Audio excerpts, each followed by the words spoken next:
Hi. Hi, Maeve. Hello. Hi, Chris. Hi, Mavis.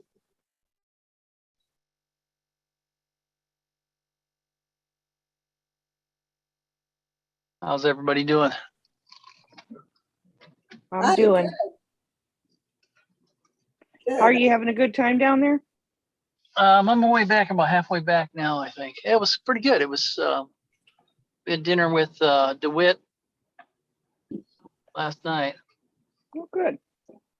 and a pretty good, some good stuff on the legislature and what's going on. You want to do a presentation next Wednesday? No, I don't. I would encourage you to attend next year, though. You're on legislative. I think it was pretty handy. I think you'd really get a kick out of it. Good. What were you doing, Chris? You were at a IAPD, the Illinois Associated yeah. Park District, had a legislative reception that all of the legislators were invited to. Members of the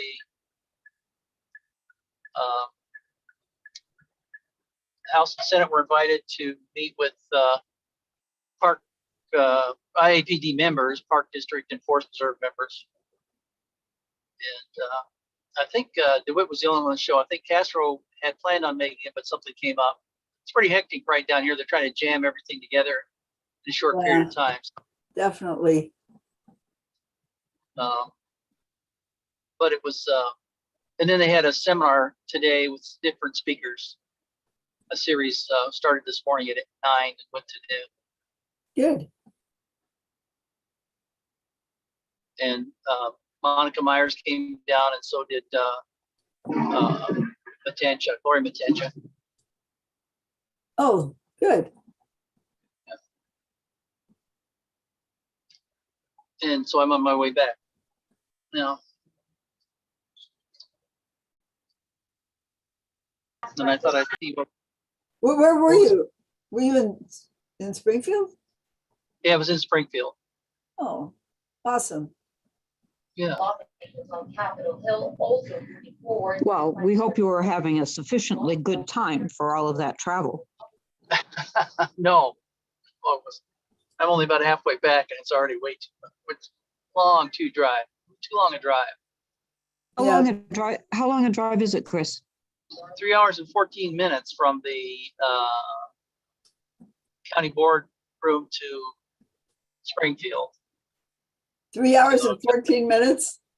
Yeah. Next time I'm driving, just FYI. Well, Doesn't take you that long? 20 No, minutes. It does 20 not minutes. take. All right, Mavis, that's enough. We just had that conversation. That doesn't include the 45 minutes back to Algonquin. No. Right. So that's a considered purchase, even in your electric car, even with your electric body. Yeah. But my electricity ran out a long time ago. Most of it's on gas, but it still gets pretty good gas mileage. Yep. My electric charger is broken. I've got to send it back. It's only 2 months old. But who installed it? It's not the installation, it's the box, I think, Yeah. after many discussions. So, Do you have an electrician wire it in? yeah, hardwired. Yeah. Anita, could you do the pledge? Oops. Yeah, what now? Did he Go get start? your water, what you want. We have a moment. I'm just trying to get myself out of. Let me get cozy towards you. No problem.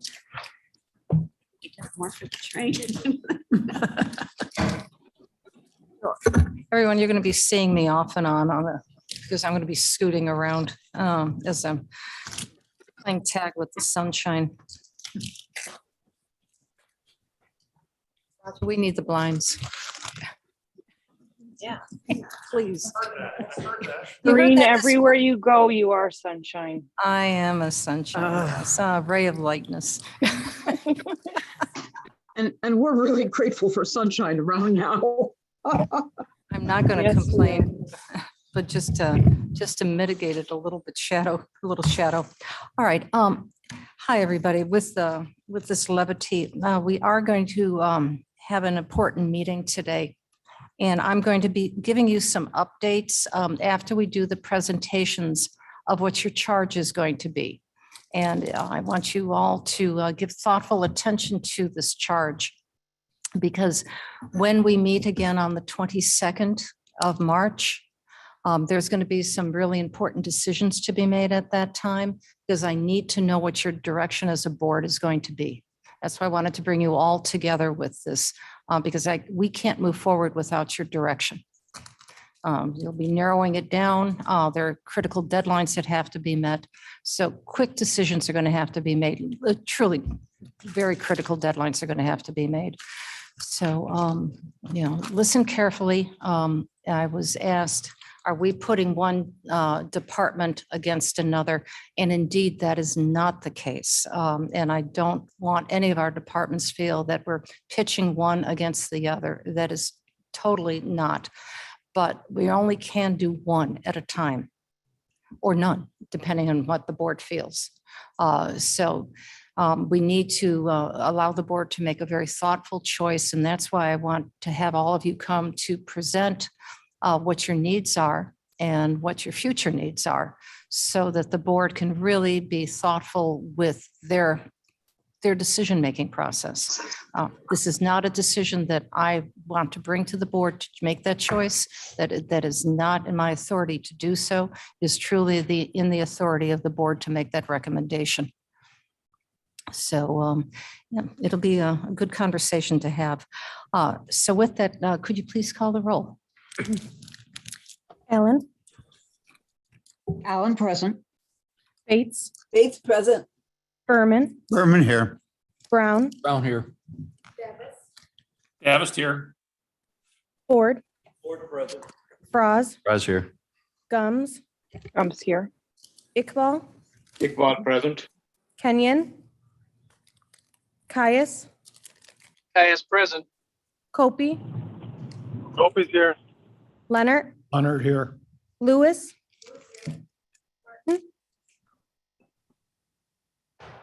Martin present. Molina, Molina present. Sanchez, Sanchez present. Shepro, Shepro present. Kenyon's trying to dial in. Silva, here, Strathman, Strathman here. Surges, Surge is here. Tepe, Happy here. Wallace, Wojnicki. Present. Somebody. Pirog. Here. Kenyon here. Well done. You're here. Very good. Thank you, Mike. Okay, we have. Time got away from me. We have a quorum. Okay, thank you. May we please have the pledge, Anita? I pledge allegiance to the flag of the United of the States. United States of America To the and republic to the republic for which it stands, one nation under God, indivisible, with liberty and justice for all. Judah. There are no minutes to approve, and I don't believe that there is any public comment. I don't see any online. So we will go to the presentations. I would like to be able to, because of the time, unless there's a critical question regarding the presentation, if you can just jot down your questions and let the presenters present all of their information, and then we can go back. And please, this is the forum where I'd like to bring them all up and we can just have conversations about it, because this will be the last time you'll be able to hear from them. So in order, I think we're starting with mental health.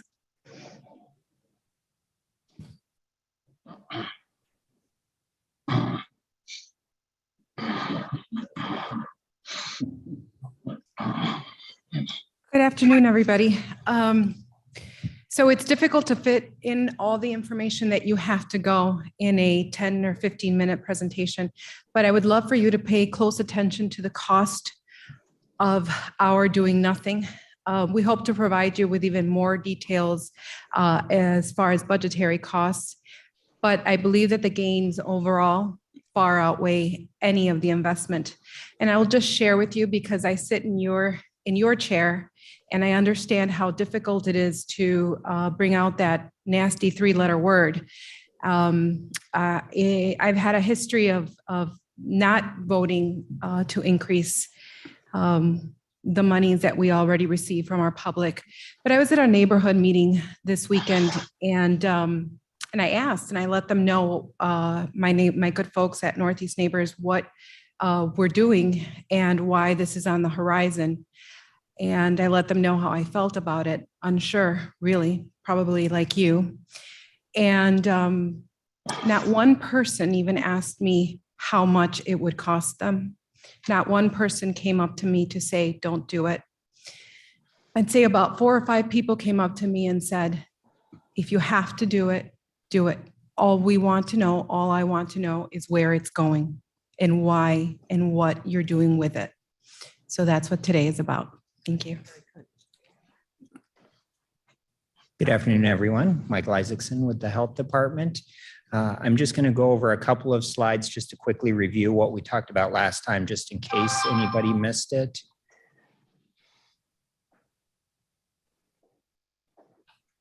The first thing I want to really talk about is just the scope of mental illness in the community. So as you remember, as I wait for the slide to change here, last time there was a video, we just showed some still shots from it, but in the presentation that was circulated to everyone, there was the young lady here who's a psychologist from London, I believe, who used rice as an example. Microphone, a little higher, there we go. Thank you. So she was talking about how at any given time, 20% of US adults may be suffering from a mental illness, and up to 5% of people may suffer from a serious mental illness that may really debilitate them and cause problems for them in their daily lives. She spread the rice in, and you could see if it's not yourself, it's probably a family member, a friend, someone you work with, that we know that mental illness is everywhere. We talked a little bit about some of the numbers. So just using the national averages, we can estimate that around 80,000 Kane County residents in any given year will be suffering with a mental illness or a substance use disorder, and around 20,000 residents may suffer from what we consider serious mental illness. I like to highlight this again. This is just a slide that shows with different populations who may be impacted. So we certainly have disparities that exist in our community that make it harder for people to access services, make it harder for them to access services that are close to them, that are in their language, et cetera. But I also like to bring this up to show that this impacts everybody. And you can see white adults is higher than the regular average. And in fact, we see in our community that some of our more affluent municipalities actually have the highest rates of suicide and the highest rates of substance use caused overdoses. So there's disparities. We need to be aware of that, but this is something that impacts every single community in Kane County. So again, a couple of review items. We did talk about our community health assessment process and how mental health was identified as the #1 health priority impacting Kane County residents. As a reminder, that the #3 issue was substance use disorders. Through our surveys, we did identify that 12% of residents said that they were struggling to access mental health services. Looking at national data, we see that about 1/4 of people suffering with a mental illness are having trouble accessing mental health services. And people who are struggling with mental illness, frequently many years, sometimes even more than a decade, may pass before they first get into care. So it's something that we want to do a better job getting people help sooner so that we can better improve their lives more quickly. We talked about a couple of terminal or critical things looking at overdoses, where we had over 90 people who lost their lives to overdose in 2020. As I mentioned, the 2021 data is still being tabulated by the coroner's office. They're finalizing some of those last cases now, and then we'll have that updated information. Through our emergency room surveillance, we see that we have over 400 overdoses in a given year. I mentioned that we're losing one resident every 8.5 days. So almost every week we're losing somebody to suicide. And we know that mental health is one of the leading causes of hospitalizations in the community. In fact, mental health conditions surpassed heart issues as the leading cause of hospitalization in Kane County many years ago. So next to labor and delivery, mental health issues are the primary reason why Kane County residents end up in the hospital.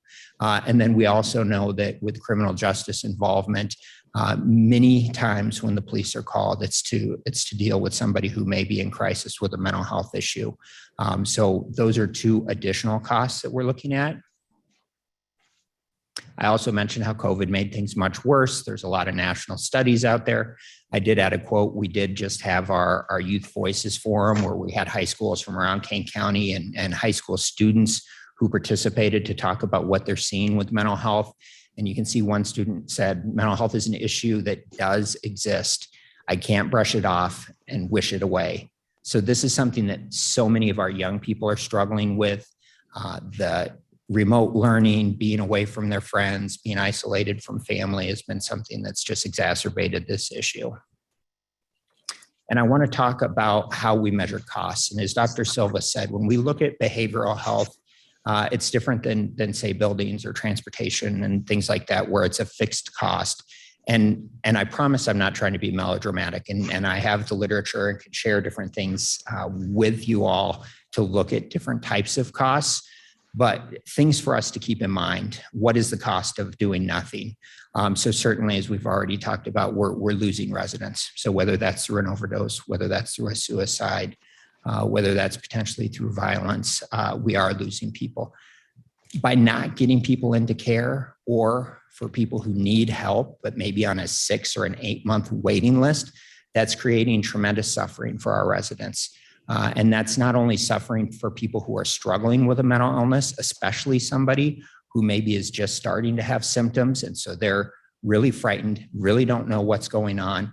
But also that next bullet point, their family members are trying to figure what's going on. And if you've ever been in a situation or have somebody you care about who's been in a situation, trying to decide whether or not to call 911 for a family member because you're not sure of their behavior, if they're safe to themselves, if they're safe to people around you, that's a scary thing. And hospitalization can be a very traumatic thing for people. So that's a tough decision for a lot of families. And there's some estimates out there nationally that someone who has a family member with a serious mental illness spends up to 30 hours a week providing care to that person. So, and I know from my involvement in the National Alliance for Mental Illness over the years, I see parents in their 70s, in their 80s, who are taking care of adults, and they don't know where that person's going to get the care. And they know they're nearing the end of their life, trying to figure out, okay, here in Illinois, what happens when I die? Who's going to take care of my 50-year-old child who needs help? Also, homelessness. We know that mental illness and substance use disorders are one of the key drivers for homelessness in our community. Unneeded hospitalizations, sometimes going to the hospital and doing an inpatient stay is the exact right thing for somebody, but it can be a traumatic experience for people. And because we're not taking care of things on the front end, and because we're not doing prevention, this is not only traumatic, but it's also a very expensive way to provide care to our residents if they end up having a hospital stay. And when you look at the thousands of dollars that are spent on hospitalizations, where there's not a surgery being done, there's not a procedure being done, we're housing someone and providing care in that acute situation. If that can be avoided, and I work very closely with the hospitals, and we're fortunate to have the resources we do in our community, but if that can be avoided, that's much better. Also, incarceration and court involvement. Over 40% of people in our jails are suffering from a mental illness. That's likely what brought them in. So that's something that we can look at. lost productivity at work is something that there's various studies out there nationally that attribute dollar amounts to this, whether you're talking about anxiety, depression, whether you're talking about kind of the churn, especially right now in the Great Resignation, where more and more people are leaving their jobs. If somebody is not quite stable with their mental health and doesn't have the supports they need, they're more likely to leave their job, which means that's more expensive for all of our community employers to be able to manage that. And then finally, if it's a young person, certainly we see more school challenges that they may deal with. So there are a lot of different studies with different figures around each of these items that I can share if anybody's interested. But just to kind of lay out, as Dr. Silva said, what's the cost of doing nothing? We'll have a lot of these things that we're going to have to continue to deal with. So looking at specific opportunities and with the understanding that if this moves forward with mental health, that it would create a committee who would help identify where the funding would go. As Dr. Silva said, I kept the funding up a level, and so that there's options for people to choose from, but presenting to you now what our providers and what our residents have expressed to us through surveys, through interviews, et cetera. These are the areas that we see the most need for improvement. So I just took the top two here to talk about. Number one, workforce. That's the key issue. We're in crisis in a lot of sectors in our country right now with workforce, with the Great Resignation, but behavioral health, especially in Illinois, is one that's been getting worse and worse and worse even before COVID. So looking at opportunities to continue partnering with our community colleges and universities, building scholarship programs and paid internships so that we can get people and retain them, so that we can have programs where if they sign on to be a part of the mental health safety net in our community, that they'll stay there for years and that they won't automatically bounce to a higher paying job, either in another community or at another organization, so that we continue to have gaps in service. Looking at community training, and there's a lot of great evidence-based models, and I can provide details on all of these if you want, but how can we better train and support people in our schools? And I say and support because that's a critical piece of this. It's not just providing somebody with a 2-hour training around, say, trauma-informed care. It's providing that training, but then having the policies and having the resources around people so that they can actually implement the things that we train them to do. I know there's other discussions with public safety, but there has to continue to be a strong connection with any of our mental health and substance use work, with the sheriff's office, with the state's attorney's office, and with the courts. And then certainly for our behavioral health providers, making sure that we have people who are equipped to deal with the things that they're facing. We just surveyed our providers a couple of weeks ago, and the number one thing that came back was dealing with trauma and how they can do a better job of that. And also, as I've mentioned in the past, we have younger and younger people. That's an area where people see a greater need to be able to participate. Thank you, Michael. Just a quick interruption. And as Madam Chair said initially, we are not here to pin one department against another, but what I would love for all of us to realize is that assessing the needs of mental health of our community will lower the burden on public safety, because that will allow us to take a look at the individuals who need mental health resources and only leave us with, if done properly, then leave us with the folks who would fall under the public safety endangerment category. Thank you. Yeah, excellent point. Thank you. And I say all the time in public meetings, I feel very fortunate working with Sheriff Hain and State's Attorney Moss. They're being very proactive on all of these things. So definitely we continue to work together. Improving recruiting and retention. Shepro, yes, just may I add to that on behalf of the first responders? There are studies that indicate that up to 1/3 of all initial contacts with either fire or police first responders are mental health related. Absolutely. Thank you, sir. And I'll kind of continue on that point. We're seeing far too many suicides in our first responder population. So not only can we do more to support and train them so that they can respond to calls better, but we also need to do more as a community so that we can support our first responders to get them the help they need. Getting skilled people in all of these organizations is another piece. And again, I've got high level things here. There's evidence-based interventions around each of these that we can drill into. As Dr. Silva said in a 10-minute presentation, I'm keeping it pretty high level, but if there's areas of interest and if we go to the 6-person committee to make decisions, I wanted to leave flexibility there. The second area is really looking at unfunded needs. And that's two things. It's unfunded needs for our community members, but it's also unfunded things for our providers.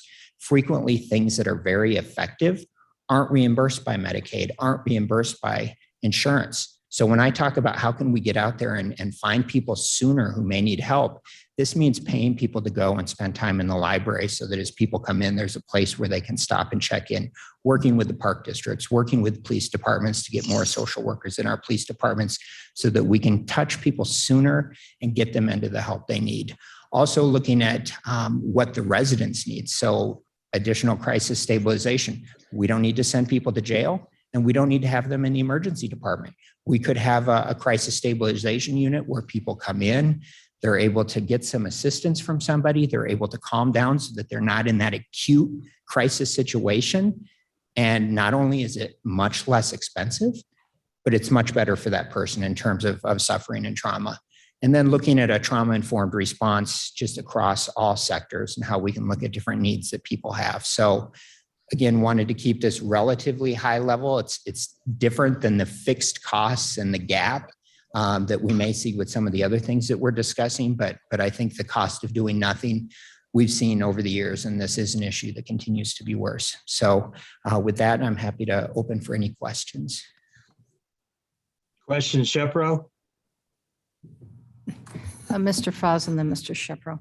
Mike, on that last slide, the way I read it, it's not an either or. You would be proposing both those actions? Absolutely. And even within these, there's a lot of options. So really, and this is not necessarily a good thing, Mr. Frost, but we're starting with nothing. So this would be, how is Kane County building up to be able to? It's hard to, it's always awkward to talk about dollars and lives. It's just no right way of doing it. But like, do you know roughly offhand what our health department budget is right now? About 7 million. It's a little different with COVID funding. Yeah. So this is significant. Absolutely. I guess I was just sort of astounded at the numbers, but willing to look at anything.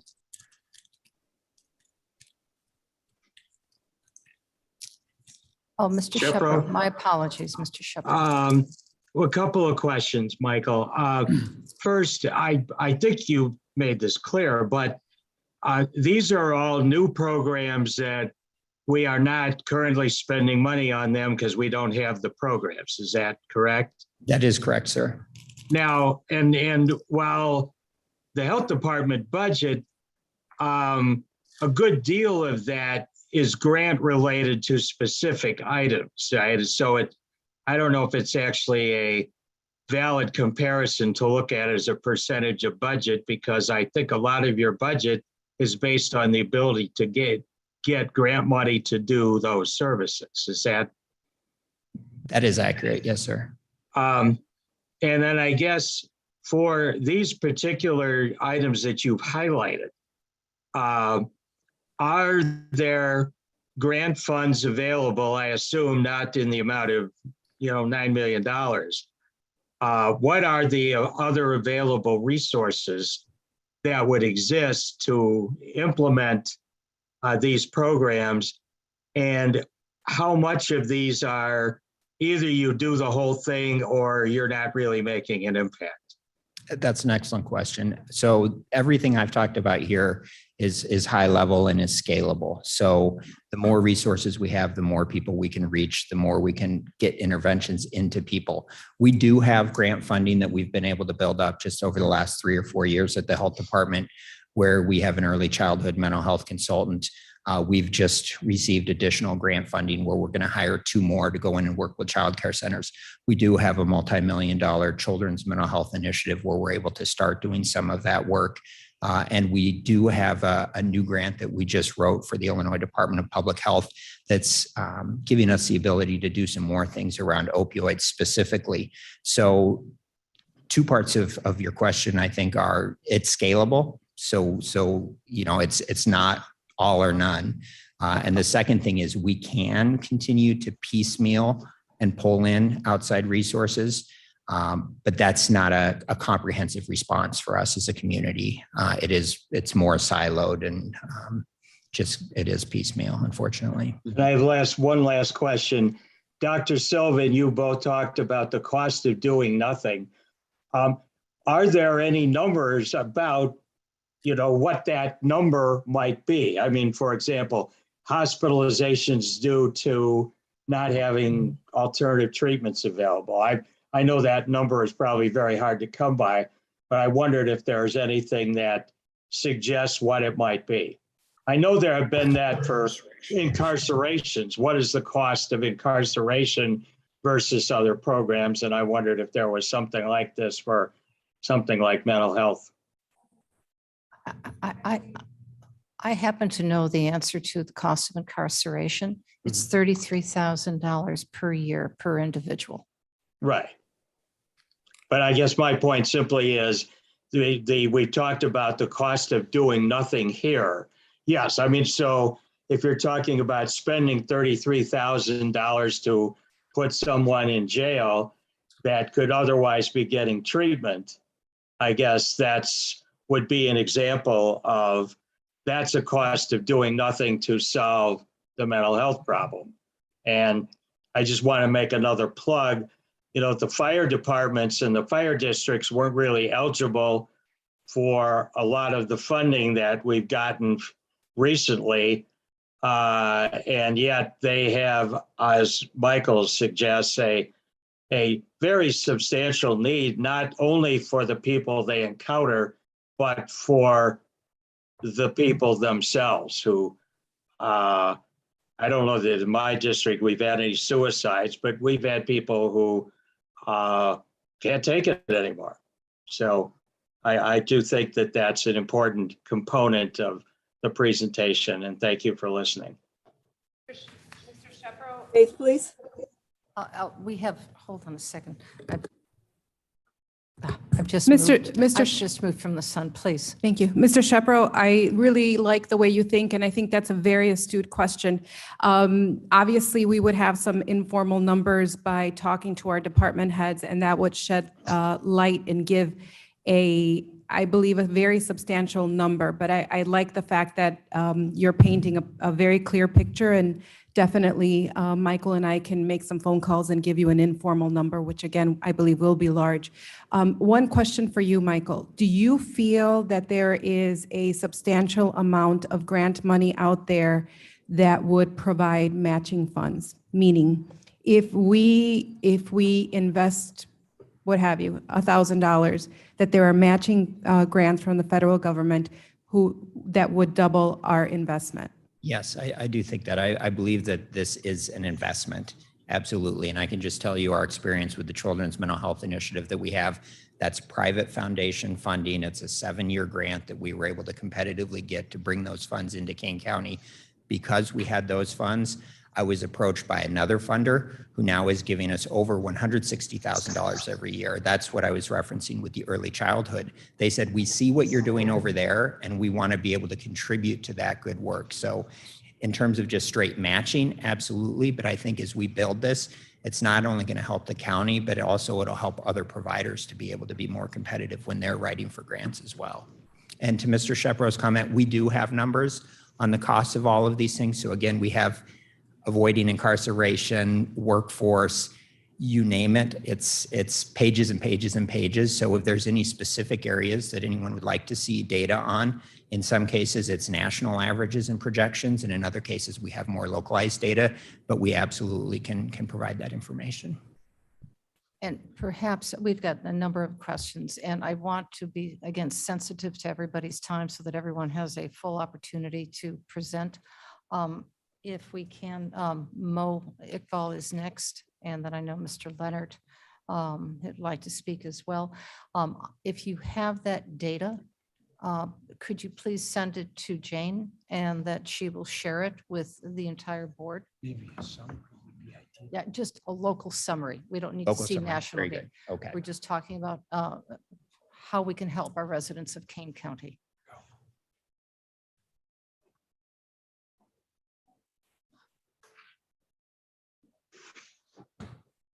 Madam Chair, should I go ahead? Yes, please, Mr. Iqbal. Yeah, I have a question regarding the children. I think the speaker mentioned that we have to take care of the children, but doesn't the school board have to take care of it? I mean, that's their job. Why should we? I think that's an excellent question, sir. And this is something where, and again, I'm a public health person. It's really looking at the whole system. I also could make the argument that it's not fair to take a child who may be living in a violent home and not have enough to eat, and that 5-year-old shows up at school and punches another kid. Of course they did. It would be foolish for us to expect them to behave any differently. Yet the school doesn't have the capacity by themselves to remedy that. They're not the parent. And so I think your question is very good in terms of whose responsibility is this. And what I propose is we all have to work together in this. So this is us working with police departments, working with schools. But I don't believe the responsibility can fall on any one, especially public agency. And Mr. Iqbal, Commissioner Iqbal, I guess I would add to that as well, because it is a very good question. I believe that it is their job to educate children. So arithmetic, science, they are here, and I believe that many teachers have gone into that career because they want to prepare children for the future and educate them. Many of them did not go into that field to provide mental health intervention, I feel. Nor do they have the training for that. I mean, the real training. Two more questions and then we can table this until later on. Mr. Leonard. Thank you, Madam Chair. Michael, one statement and then one quick question. With respect to the suggestion, Madam Chair, had about a one-page summary. If you could do a one-page summary for us, give us the cost for incarceration, give us the cost for hospitalization, so that everybody on the board gets a copy of that. I think that would be ideal. My question is, of the $16 million that you're proposing for these programs, which are much needed, and we really appreciate you presenting those to us, what is the actual cost of staffing for these programs? Of the 16 million, how much would be actual staffing or salary and payrolls? Yeah, fantastic question. To your first point, I'll put together a one-page summary, but as I alluded to, the dollar cost is a little trickier in some cases. So just to be aware, I can use some estimations to say, here's what it costs to hospitalize someone. But for a child who's missing school because of their mental illness, or somebody who switches jobs, that's why I didn't just simply share that information, but I'll definitely provide more. And then to the question about staffing, I think we have a lot of options here. So because there may be this committee that's formed to actually make the funding decisions with this, I didn't want to push like, here's this program and this specific intervention. So I think there could be things. I'm just speaking selfishly, I'm an advocate for building up the health department resources to be able to do some of this, but we certainly could look at contracting out. We can look at, as I mentioned to Commissioner Iqbal's question, partnering with other organizations to actually get funding to fire departments, police departments, courts, et cetera. I think that has to be part of the initiative. So not trying to avoid your question, I could say here for this specific program focused on suicide prevention, it would be 3 staff with this type of training, and it would cost this amount for each person. But I'd like a little more input from the board and the actual funding decisions, because there's a lot of options right now. Okay, thank you. Sorry, it's so high level, but it's all right. Thank you. Bates, please. No, Mavis, I'm going to table your question until the end because we're going to be moving on, but I think Mr. Brown had his hand up. And then we'll get back to you later on, if I may. Thank you, Madam Chair. Brown speaking. Michael, maybe I shouldn't be digging so far into the weeds right now, but you mentioned the amount of people that are incarcerated is around 40% of the jail population. So I'm wondering a couple things. How is that number determined? And is it been on a steady increase or kind of holding steady at 40%, or what are you seeing? Yeah, so the 40% number is a national average. I believe here in King County, I believe Sheriff Haynes has even reported that it's a higher number. When people come in, when they're first being processed, there is actually a screening that's done where we're able to identify some of those things. And again, I think this is an area where the sheriff has been incredibly proactive, looking at how we're getting treatment to people if they have a substance use disorder, et cetera. But it is increasing. Yes. Thank you. Okay, very good. Thank you so much. And again, we'll have plenty of time, hopefully, for questions after this. So Mavis, make sure you write it down and Okay, we'll thank circle you. back around. Transportation.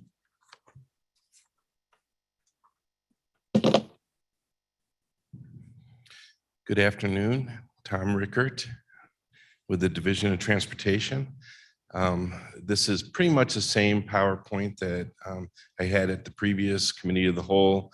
There's about 2 slides that I added just for additional information. I'm going to skip over the first couple slides. It just goes into the tax, as well as some of the rules that are associated with it. The third slide talks about the requirements associated with our long-range planning efforts, which we there it goes, which we do have in place. And then the second paragraph there talks about the transportation purposes, and essentially any purpose or anything that we do currently, this additional funding could be utilized. Our mission and goals, I hit this last time, but our primary focus is on the safety of the system, as well as the personal mobility. And we have in place, we have our long-range transportation plan, as well as a bicycle pedestrian plan, as well as our long-range transit plan.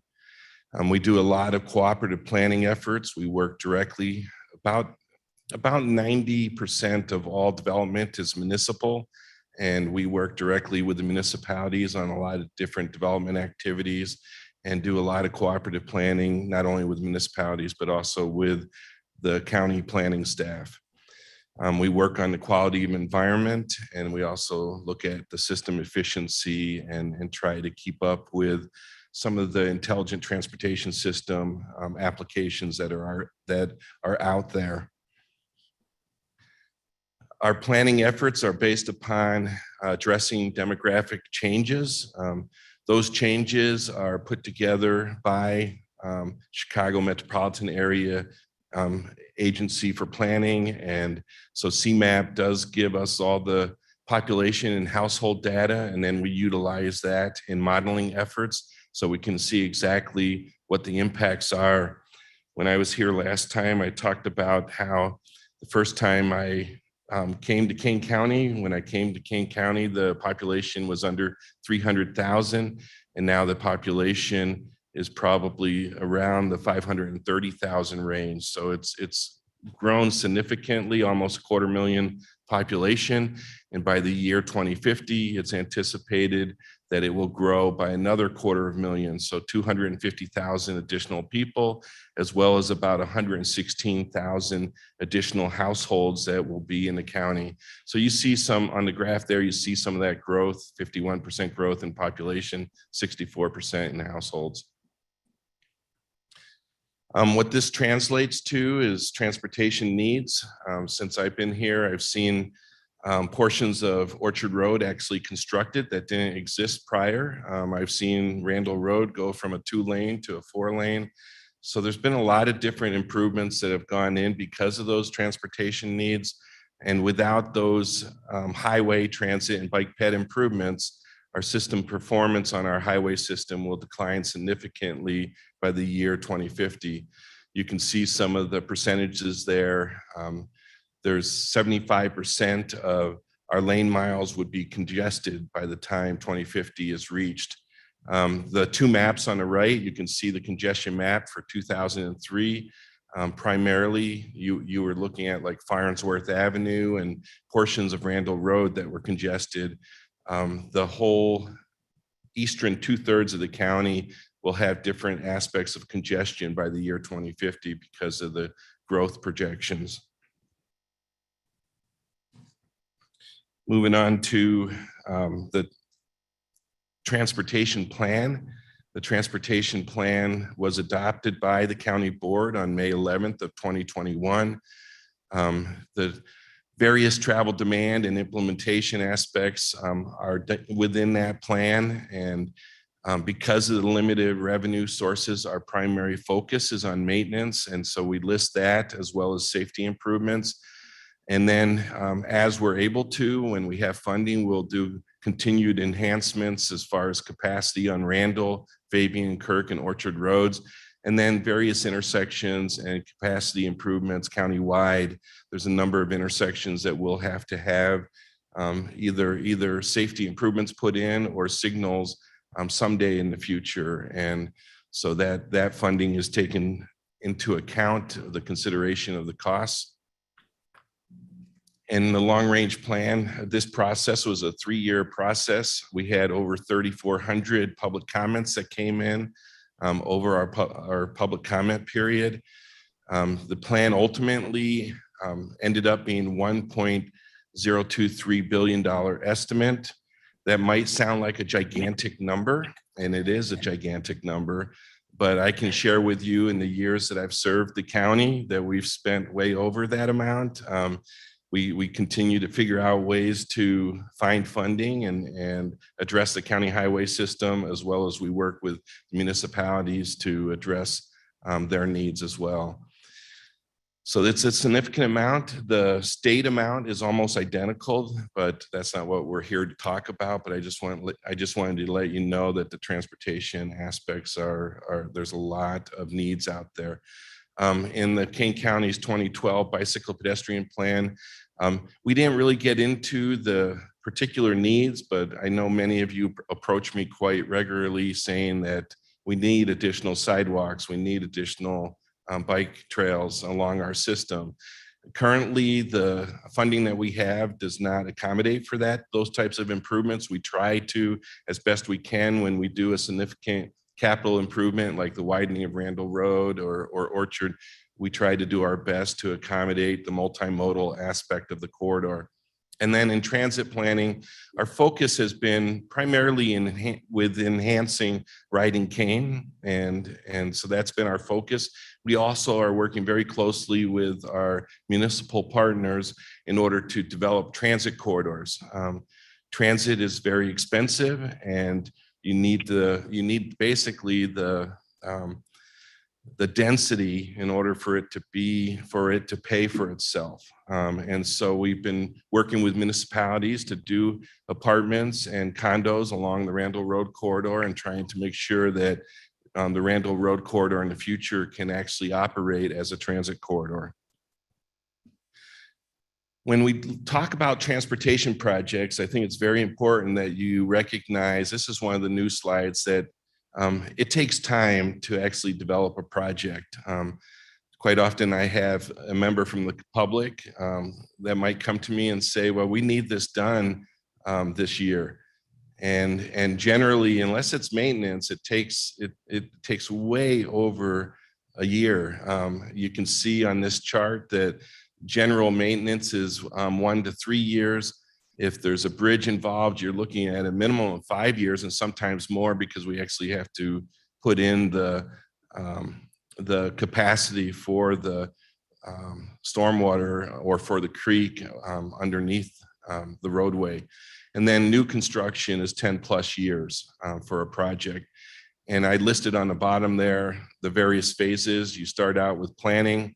You in planning aspect, you do some environmental aspects analysis of it. In phase 1 engineering is usually 2 to 3 years, and that includes also environmental analysis. And then you get into the phase 2 engineering, and that takes generally a year or 2 for the phase 2 engineering.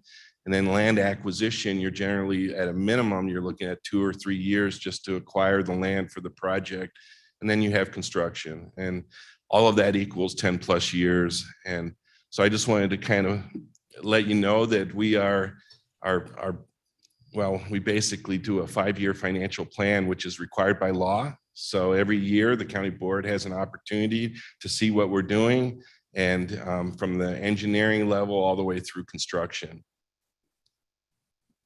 And then for the 2050 long-range transportation plan, there's a lot of different projects. That map on the right, that map shows quite a few capacity needs that will be needed along Kirk Road and Fabian and Randall Road, including some of the state routes, Orchard Road, and there's some east-west routes. Big Timber is going to be a pretty significant corridor in the future for traffic volume that will need to be addressed.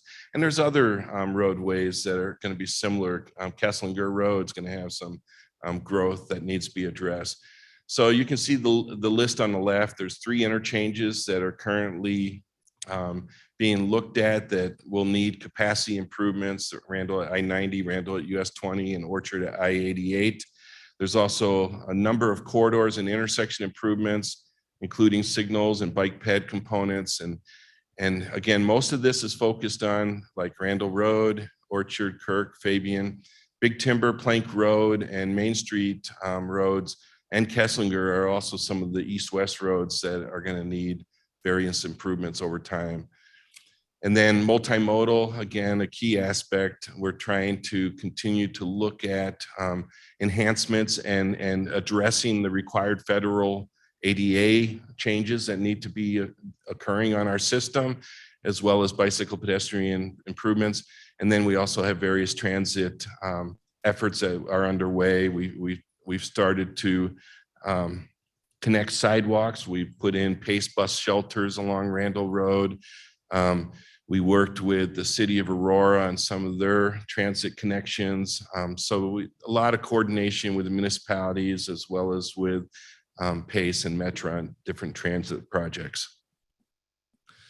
The funding needs, again, they're all within the plan. That you can actually pull out a list of the projects, the project costs. They're all available in the long range transportation plan. It equates to a little over $1 billion. The county also has our 5-year transportation improvement program. We are required again to do both of these long range as well as 5-year financial plan by law. And so it shows currently our 5-year financial plan shows $201 million worth of improvements, projects that are currently underway that are fiscally constrained. So these projects will occur. And then it also shows about 190 million capital shortfall for the projects that are currently also under development in engineering or land act, where we don't really have yet the construction funds in order to build those projects. So it's about 50% of the projects that we're currently working on, a little more than 50% are funded at this time. In total, there's 822 million in capital funding that's needed by FY 2050 to address ongoing and adopted projects by the county board at this time. And that includes a 2% annual inflation. Just look at our revenues and our expenditures. I tried to show you this is a typical budget if we didn't have carryover funds from year to year. So a typical budget for us would be about $45.6 million in revenues, and you can see all the various types of revenues there. And then expenditures are our typical budget, and this is for FY 2021 dollars. Our typical budget is also matched to 45.6, and we have maybe about anywhere from $7 to $9 million annually available for capital improvements. That $7 to $9 million might sound like a lot, but your typical intersection cost is anywhere from about $4 to $6 million. So it essentially allows us to do a couple intersections a year. So we do spend a lot of time going after federal and state dollars to also assist us with building our program.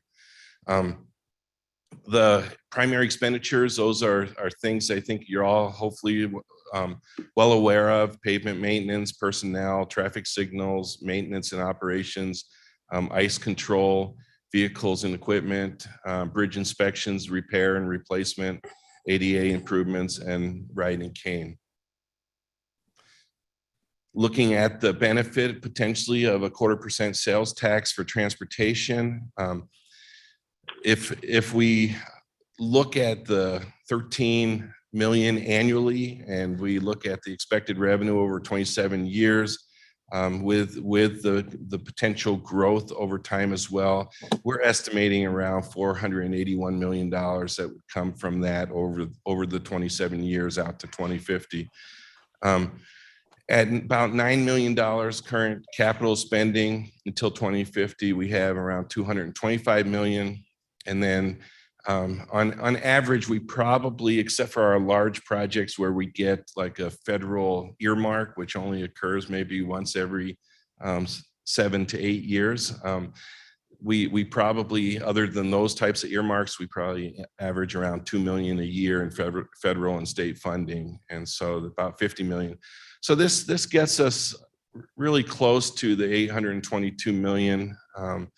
And so it would be a benefit in order to address the needs of the county. And then other funding considerations and needs. This is a new slide. Personnel. I think that in discussions over the past year with our maintenance section, we are looking at trying to up our maintenance personnel positions. So we're looking at 1 or 2 additional maintenance staff to address the additional lane miles, as well as the bike ped and transit improvements that we have responsibilities for. And then for retention of specialized and professional staff, we're having a very hard time retaining engineers and planners. And so I kind of, when I hire a planner, I almost automatically know within 2 years I'll be replacing that planner because they're taking a job someplace else for an additional $20,000, $30,000 more a year. So and I know with engineers, I used to be able to hire engineers directly out of college for $45,000 to $50,000 a year. I can't even hire anybody out of college now unless I'm willing to do $80,000 a year.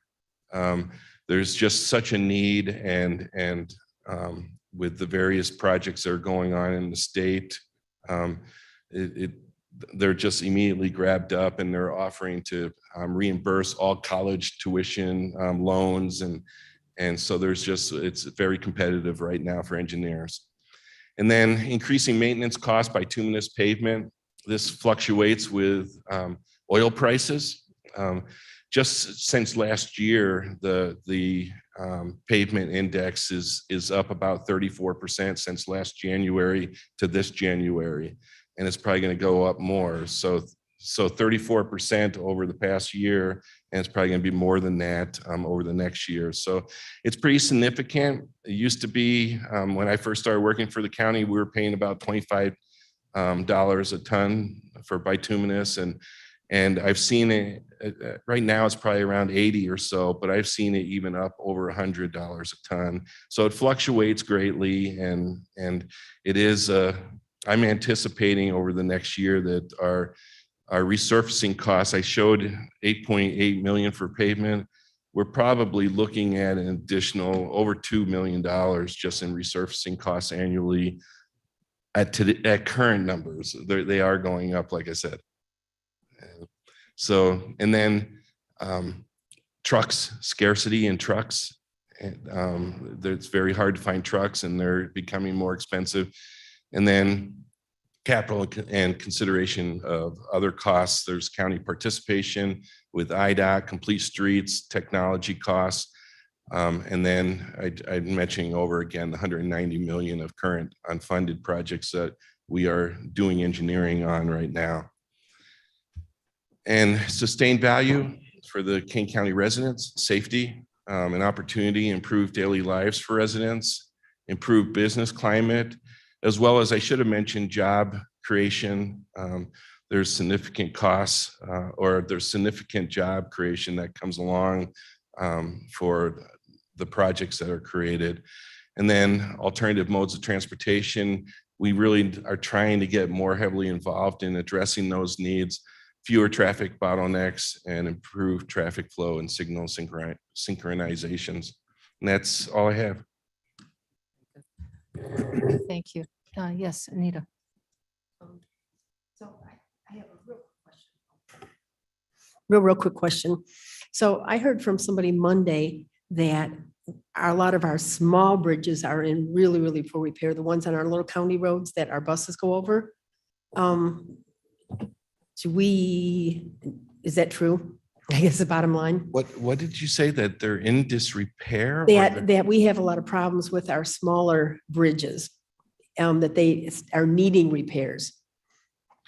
Well, we try to have a metric out there that's available to the public. We're actually in pretty good shape. I would say that it's one of the things that we, on a regular basis annually, that we evaluate. And so we're not only evaluating the county structures that are out there, but we're also evaluating the township structures that are out there. If I shoot you an email, will you tell me where that is? Just so I can respond to this person. Yeah. Awesome. It does take time, as I mentioned on that one slide. So as a bridge does not meet the sufficiency levels, and that doesn't necessarily mean that it's unsafe. All of our bridges are safe. I mean, we're working diligently to make sure that the minute certain sufficiency aspects are reached, that we're able to head into design elements, planning and such, so that we do not have concerns out there. Now, and if there are concerns, we know almost immediately, and we start posting the bridges for weight restrictions. But if you drive around, you won't find very many bridges that are posted. Perfect. Thank you. Yes. Brown speaking. Thank you, Madam Chair. Tom, would it also be fair to say that there's a concern as we go to more electric vehicles, that the motor fuel tax that you're going to get is going to be smaller as well? Yes, yeah, we're already seeing some reductions in the motor fuel tax. It's something that we do anticipate that there will have to be a different methodology that's considered at the state and federal level to address those types of issues. But currently there's not. Currently, we're able to do what we need to do when it comes to maintenance of our system. Yeah, but I mean, currently there's no other methodology being proposed by the state legislator to make up for this. Currently not. There's the state as well as CMAP is looking into it. Vehicle miles traveled. There's a couple states in the country that are doing pilot programs, and so ultimately, no one's really come up with a different approach other than vehicle miles traveled. And so that might be the only way that it can be approached, unless somebody comes up with another new idea. Yes. Mr. Leonard. Thank you, Madam Chair. Tom, I have a question for you. Can you hear me better now? Tom, I have a question for you. Maybe I misunderstood it. When you were showing the primary expenses of about 45 million a year that you budget for, there were funds in your department that handled that 45 million a year, I take it. On the very next slide, I think you showed a 9 million for capital projects. Is that in addition to the 9 million you're budgeting on your annual basis, or? No, that is the 9 million that I'm carrying over. The available for capital projects shows at 9 million. It's probably more like 7 to 9 million in actuality. And then, yeah, in the next slide, that 9 million is accounted for in that third bullet point. And so it's the same 9 million. Oh, same, okay. Yep. I didn't know if it was in addition or what the, so you do have that 9 million or 7 to 9 million budgeted every year in revenues, but if we could get additional monies to you through the sales tax, yeah, that would lessen that. Yes. Okay, thank you very much. The primary question. We're in a moment, please. Yeah, I was just going to say the primary concern is that 9 million. We generally, the intersection example was the one that I brought up. Generally an intersection is 3 to 5 million. We had one intersection that was $24 million because, and that was Randall and Route 64. I mean, so they can vary a lot. And we had to save up a lot of money to be able to do that intersection, as well as go after state and federal funds for it. No, and I think the 9 million that you're showing as budgeted for capital is probably low. As you say, if you don't get the full 9 million, and then with inflation and all the other costs rising, you know, that could very easily in 5 years, instead of being 9 million, could be 14 million. So that's why I thought maybe you were showing an additional 9, because you're probably going to need it, Tom. And the reduction of the motor fuel tax Yes, yeah. in the short term, depending on what's going to be happening. Mr. Shepherd, was that you? It was me, but I think that Mr. Leonard and Mr. Rickards' exchange answered my question. Very good. I just have one comment. I was just informed by our public information office that in regards to the bike paths, that there was a posting on our Facebook page about bike paths, and with great thrill, there were 10,000 hits on a new bike path that's coming through. So for bike paths, multimodal forms of transportation seems to be very, very important for Kane County residents. The next one, which only received 3,500, I think, hits, was Blair's dog, the Seeing Eye Dog. That was the largest one until it was posted about the bike paths. So 3 times as much. Yeah, as far as the bike paths, I think all of our projects are looked at with, you know, some kind of aspect of walking and biking, and there are actually grant and funding opportunities related specifically to those that we try and take advantage of. But no, I was just going to mention that, you know, the 800, this is Frost speaking, by the way, $822 million, you know, big scary number. We'd hope to leave the meeting today with a check, but I guess we probably won't be. We won't be doing that. You know? You can get a check, it just might not. I think the treasurer's office closed at 4:30. But they, you know, keep in mind that is over 28 years. And as Mr. Leonard said, you know, 9 million a year on capital projects. But if you just look recent big projects like Stearns and Longmeadow, Anderson Road, you add up 4 or 5 of these, it's 300 million right there. Those are all recent memories. So it's not unattainable. So it's realistic. So Shepro, I do have a question now. Yes, Mr. Shepherd, and you'll be the last one. Thank you. Until later. The 822 million, is that the estimated current cost or the forecasted cost, you know, through 2050? That is the forecasted cost. It does include a 2% inflation aspect to it. Which is modest. Well, yeah, I guess say right now that doesn't seem too realistic, but I would guess that any forecast for 28 years in the future is problematic at best. And if you have a crystal ball, maybe you could help me with my stock market investments. But it just seems to me that I think I saw maybe a long time ago, there you had a map that shows the anticipated traffic loads in the future as well.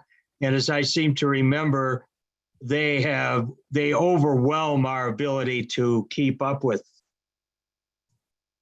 the track. Yeah, that's the slide. Yeah, those are all like level of service F, I think, or something on the dark red lines. Well, I do have a congestion map that is part of the presentation where the level of F is the red roads, the congested roads on the 2050 map. And you can see the big difference between 2003 to 2050 for that level of congestion. And then on the map here, this map actually shows the what I would refer to the annual traffic, or not the annual, sorry, the daily traffic on each one of those roads. So when you look at those roads, the red roads will have an additional 20,000 cars a day plus on the red roads. The pink roads, 15 to 20,000 cars a day above and beyond what it's currently carrying now. And then the orange roads, 10 to 15,000 additional cars a day above and beyond what's carrying now.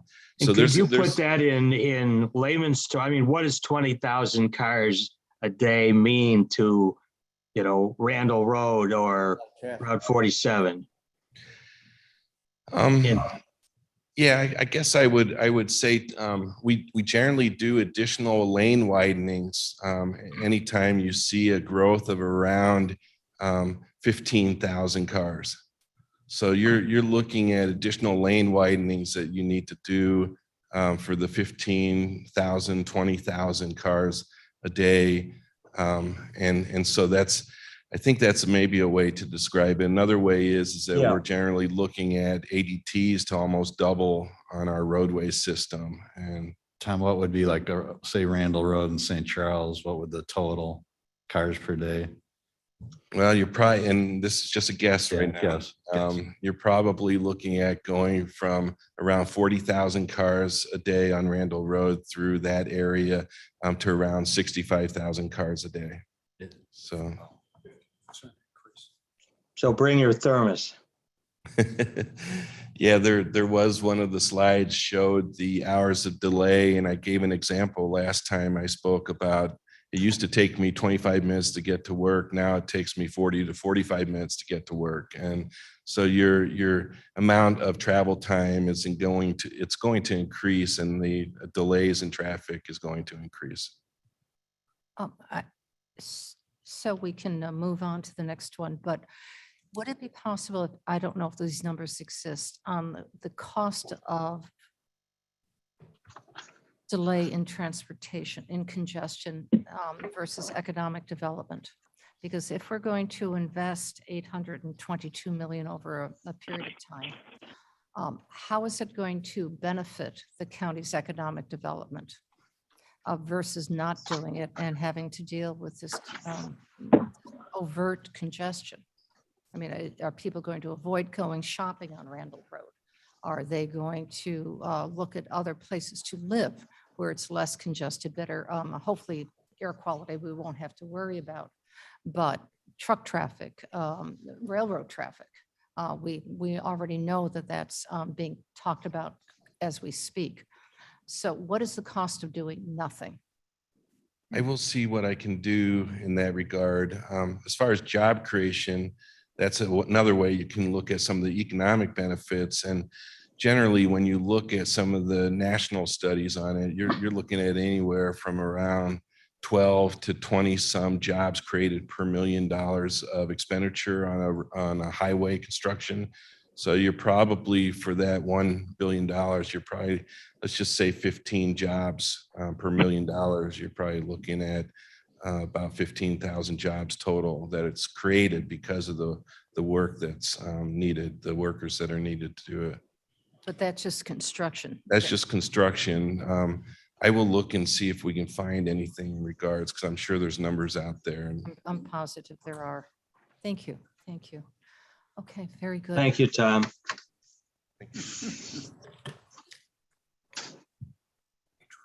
And the next one is going to be our buildings. Guess I get to do this now, right? Let's move this. All right, good evening. Roger Fonstock, and I'm here to speak about the building management. So some of this we're going to try to go through a little bit faster than others so we can get to some of the numbers and projections. And I would start by just reminding everybody that the numbers and projections, some of these are based on studies that were done a few years ago that are being refreshed. We're doing assessments of the buildings for the deferred maintenance and their condition. So a lot of what we are looking at right now is kind of three modes of how things get maintained for our buildings. You probably have somewhere around 100 or around 1 million square feet of buildings in the county. We have 29, 30 buildings, depending on what you consider a building. But so those buildings are spread out all over the county, and they're in varying degrees of age, varying degrees of repair and maintenance. So what you'll find is that there's kind of three cycles or three types. There's the preventative maintenance, which we would hope is something that's a part of taking care of any normal building There's the reactive maintenance, which are things that are not being done but have to be done, and you need to do it to react to a problem in a situation.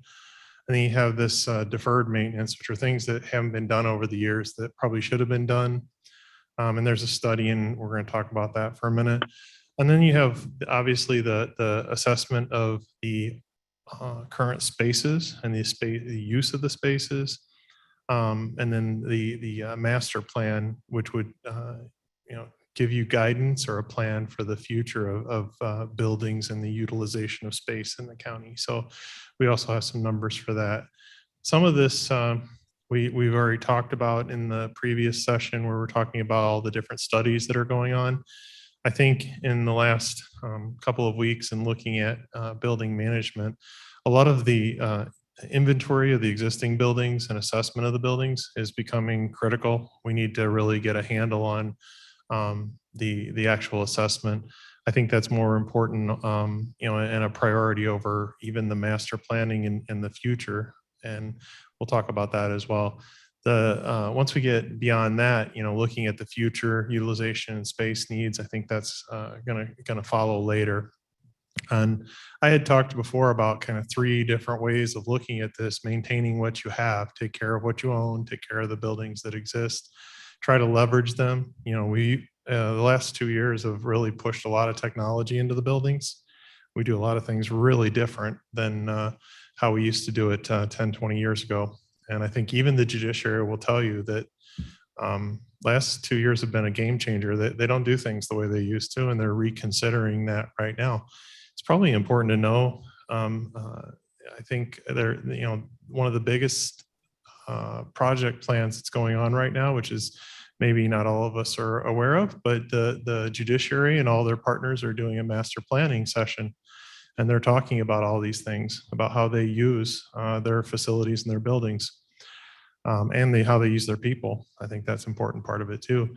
When you look at that and you think about it, and you think about the cost of the activities, operations, and services that go on at the Judicial Center campus, probably outside of maybe transportation and health, I mean, it is a large portion of the county's budget that goes into those operations. So how you do those are critical, and even more so critical, it's a big part of how you spend your money. So improving and expanding upon existing facilities, using them better, using better technology, better people and skills, organization of it. The last piece is the building new facilities. When we have a kind of a cost benefit analysis, we understand what maintaining an existing building entails, what it costs to rehabilitate it or get it to fit a current use versus replacing it or buying a new building and trying to get the operational needs met by new construction. I think those are kind of yet to be discovered. We're going to look at those through the master planning process, which is ongoing.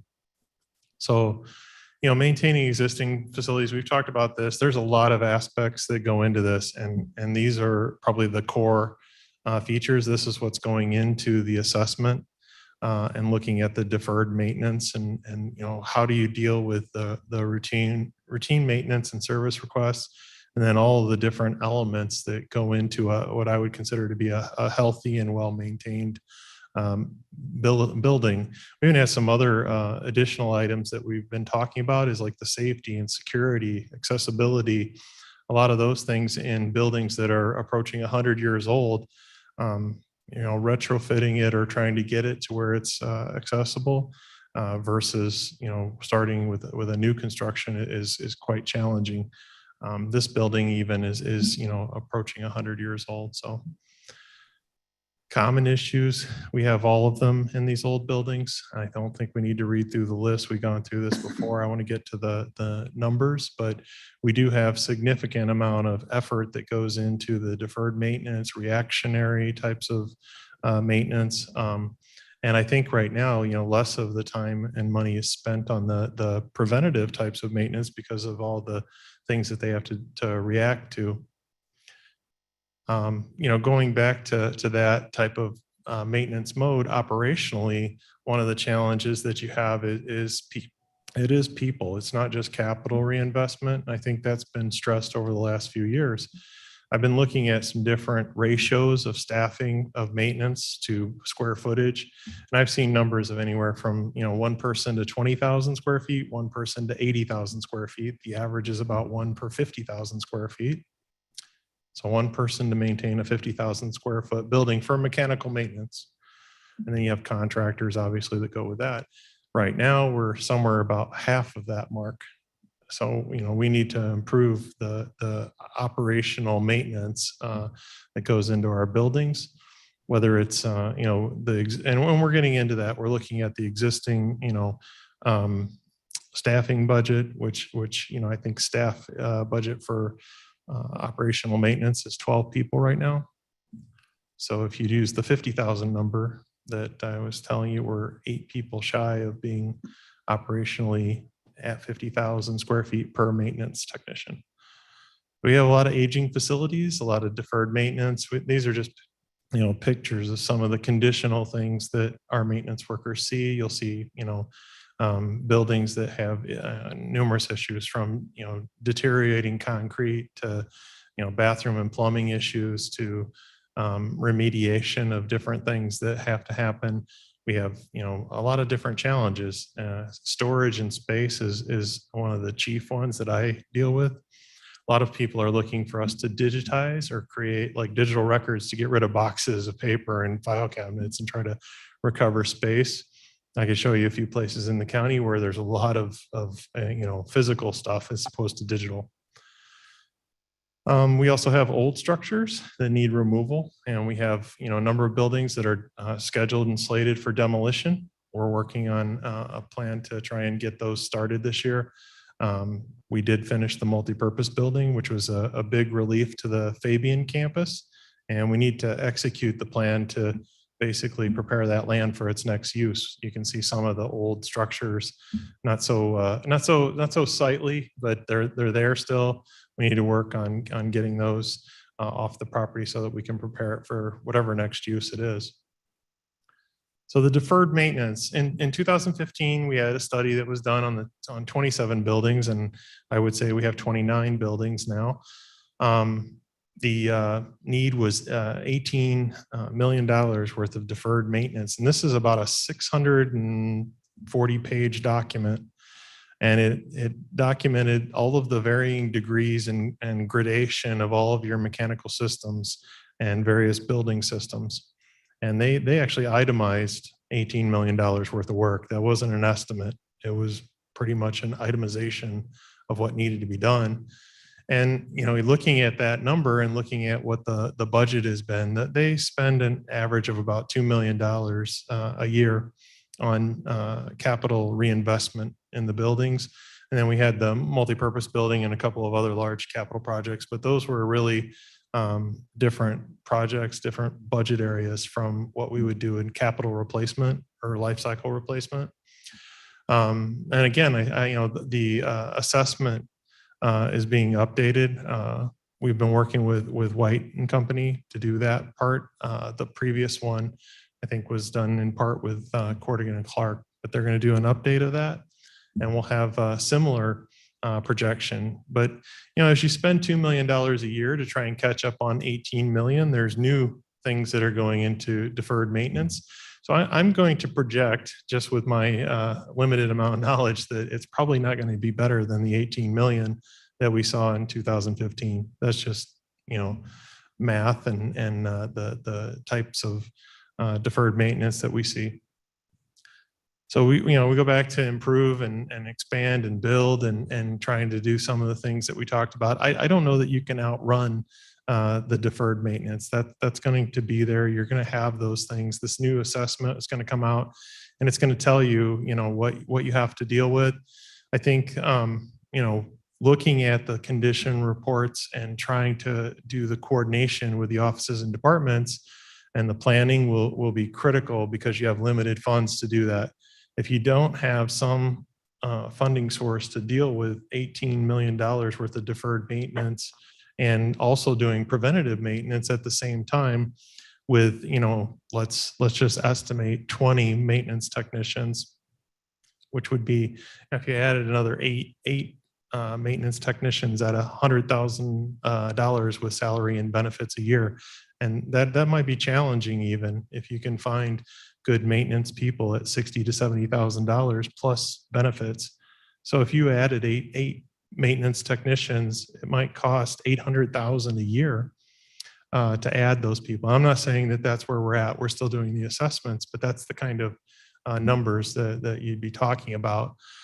So in the absence of having capital to deal with deferred maintenance or the money to operationally deal with the recurring maintenance, you have a financial shortfall. You have to do a lot of short-term planning and looking at what the trade-offs are and what the priorities are. And that's something that we're trying to assess right now. We're collecting all the different projects and programs and things that they do, just trying to look at what they're spending their money on and what the priorities are. And I can tell you from my own experience in working with technology is that the priorities are where you get the high volume and the large dollars, because that's where you want to be the most efficient. And that leads to how you do your financial planning. So some of the, we talked about the 18 million and the deferred maintenance plan from 2015 that, we've made some progress, but I think we've also, lost some ground. These are some of the buildings that have been proposed over the years. And I used some construction estimates based on the buildings that were built in Will County and around the area to come up with some of these. But the government center campus here at 150,000 square feet, if you are using a construction price per square foot of $500, it's a $75 million campus to put somewhere else.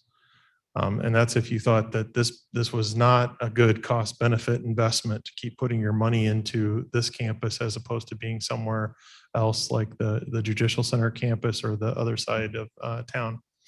When we were doing the multi-purpose building, we talked about building a warehouse because of all the storage needs. And again, you'll find that the storage needs of the county compete with office space for our employees. So it's interesting. We actually will cordon off spaces for boxes while we double up desks and put people in, cubicle farms to have enough room for the boxes. And especially during COVID, there was not enough room for a lot of the supplies and the PPE and things coming into offices. People had to get really creative with how they store, boxes of sanitizer and cleaning products and masks. So we had proposed a 50,000 square foot warehouse and storage facility with the multi-purpose building, but that obviously was engineered out of the solution. Why 50,000 square feet? We were looking at what is used for the elections warehouse at the North Campus, and then also for the storage in various offices, and even with the new building that the sheriff has the large annex garage now. If you go out there, it's relatively full.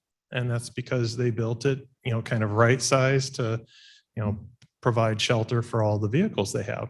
So we still have a large demand for, warehouse storage.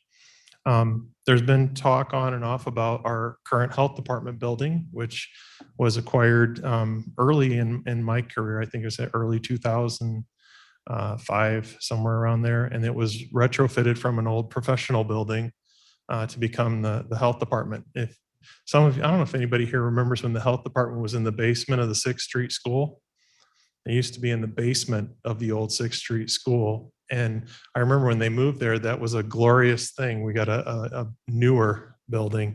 And now if you look at it, I think there's a lot of issues that they would say it doesn't make it conducive to do a lot of services. A good example is when we had the mass vaccination site, all the PPE, the vaccines, all of the emergency power. We need generators, and the building just was not designed to do a lot of that. So we ended up using the Sam's Club, and we've ended up improvising and using other spaces, trying to make things work. But if you were to build 30,000 square feet of a health department building, again, you're $15 million investment at a new health department building. The right column, Aurora and Elgin offices, we have talked about having a 10,000 square foot, like kind of all service office space that could handle satellite office needs, everything from records to, we do probation service We do health, we do a lot of different services in those areas, or the people have to come here. There's already a elections office, health department, there's probation, there's state's attorney in Aurora. They're all in distributed offices. Some pay rent, some are there in a city facility. But there's been talk at times of having a satellite office in both Aurora and Elgin for the population centers of the county. Right now, a lot of what we do is those people have to come here to Geneva or St. Charles. So, 20,000 square feet, 10,000 square feet, office space, service counter, customer service in each location. You'd be dealing with, roughly $10 million to buy and build a new building. And you could certainly look at buying existing buildings and retrofitting those, but I think we've learned that some of the costs of retrofitting buildings can be almost worse than buying new. There's been talk over the years about the Judicial Center campus and the Circuit Clerk's office and the consolidation of the courts and the records on the same campus. Right now, the Circuit Clerk is sitting in just a little under 50,000 square feet. So if you wanted to move that and kind of create the entryway and vestibule part of that on the Judicial Center campus and consolidate them over there, you're probably looking at a relatively expensive, because you got to adjust the Judicial Center campus to accommodate it, but maybe 30 million. When they did the last master plan and they looked at the Judicial Center campus, this is just from memory, I recall them approaching 80 million to $100 million on that campus. And a lot of the conversation was, slowed down, and we're not sure we're going to be able to, pursue that. So that, depending on what the court's vision is for the future and what they think they need, it could, be significantly different. The other thing that's commonly mentioned out at the Judicial Center is a parking structure. We have a lot of surface parking right now at the Judicial Center, but as you put more services and more buildings out there, the contention for parking will come in, and instead of sprawling outward, we would go upward, and you need to build a parking structure. Last time they had the master planning, I think the parking structure was actually one of the kind of more higher priority to get the relief of the parking as opposed to building more buildings. And one of the trade-offs was we moved traffic court over to the North Campus on Randall Road, and we offloaded probably anywhere from 100 to 300 cars in the morning, people coming to traffic court. So it was a good plan. It actually was a big relief. But these are some of the buildings that we think would be prospects in a capital plan to do bonds for a building. And you're looking at, long-term 10, 20-year type of debt service. And we'd leave that up to Joe Onzik to probably tell us what that looks like. Oops, hit the right button. So again, going back to deferred maintenance, there's, $18 million, probably more in deferred maintenance that's out there. And again, we spend an average of about $2 million a year on capital, reinvestment. So if you're looking at long-term 10 years, you're spending $20 million right now every 10 years, and you're, $18 to $20 million behind. So in the next 10 years, you could probably spend $40 million and be relatively caught up, which it's just, the way things are stacked up with the deferred maintenance and aging buildings. That's the position you find yourself in. The new facilities, I think when you do the master facility plan and you look at the utilization and all the program needs and office and space needs, any of those buildings would probably be a welcome addition to any of those offices and departments. I can tell you our office, just IT, is sitting in a 70-year-old gymnasium that was retrofitted into office space. That's what we work with. I can tell you that I have more bathrooms in my house than that building has. So it's that's just the way it is, and we've adapted and used it. It's it is what it is.